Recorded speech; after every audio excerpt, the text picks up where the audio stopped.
Well, indeed, the Quran comes 600 years after Jesus, but from a Muslim point of view, the Quran is the Word of God, and hence it doesn't matter if it came 6 million years after the fact. God, as elephants do not forget, neither does God. So if God reveals the Quran to Muslims, whatever the Quran says to Muslims, that for us is the truth. But one might ask, well, having already the New Testament documents, why do we need a book like the Quran? Well, look at the New Testament documents. The earliest of the 4 Gospels is the Gospel according to Mark, followed by Matthew and Luke, and then finally John. John contradicts the other 3 Gospels, which are called synoptics because they're often together in contrast with John, on very important points. For example, was the body of Jesus wrapped in spices or not? John says yes. The other Gospels show no, because the women were still buying spices on the Saturday and they went on the Sunday morning to anoint the body of Jesus. So this is a major discrepancy, because whereas in fact the synoptic Gospels were trying to show that the women knew how Jesus was buried, this fact alone shows in fact they didn't really know if John is correct or is John wrong. When was Jesus actually crucified? According to the Gospel of John, he was crucified on what we would refer to as 14th Nisan, because according to John, that was the day before the eating of the Passover meal.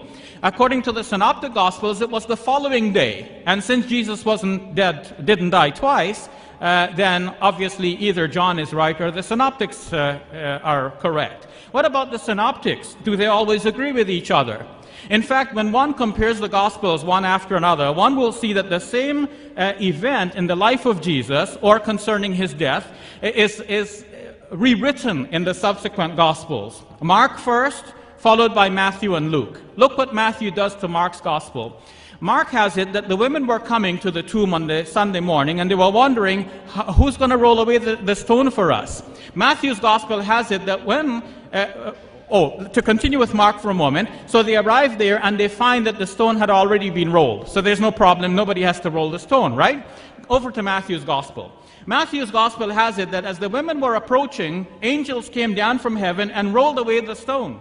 So the way it is told in Matthew's Gospel, it is clear to many biblical commentators that Matthew deliberately reworded the event to have it such that the women would witness the rolling away of the stone. Because if the stone was rolled previously, one might wonder who rolled the stone and who took away the body. But if the women can see that the stone is being rolled in their very presence, well then the question is answered. Nobody rolled away the stone but the angels. Nobody took away his body. He actually came out alive from the tomb. So you see, the later Gospels are rewriting the story in order to cover up problems and difficulties with the event. Were there guards at the tomb? Matthew's Gospel is the only one that says that there were guards at the tomb. And today, almost universally, critical biblical scholars reject that as an invention on the part of Matthew.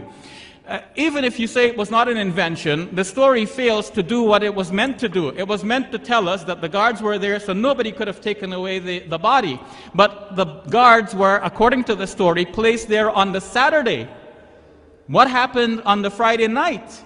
Now, you might think, well, the guards must have checked to see that the body was there, but the story doesn't mention that. You can assume that, but assumption is not the same as fact. The body could have been removed on the Friday night. This is a real possibility, and this has been acknowledged by Dr. William Lane Craig in his article on the guard at the tomb, even though he accepts that there is a guard and he tries to prove that there is a guard. And of course, he believes that Jesus rose from the dead. He doesn't believe that anybody took the body, but he acknowledges that this is a real possibility. The tomb was unguarded on the Friday night, and the story doesn't say that they checked to see that the body was still there when they placed the guard and sealed the stone the following day.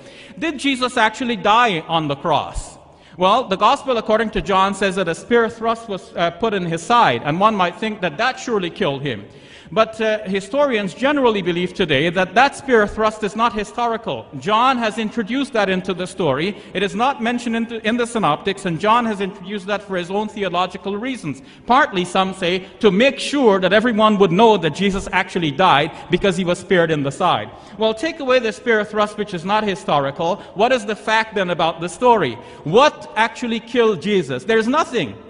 Crucifixion doesn't actually kill a person by itself. What kills the person is exhaustion and shock that results from a prolonged hanging on the cross, sometimes for a couple of days.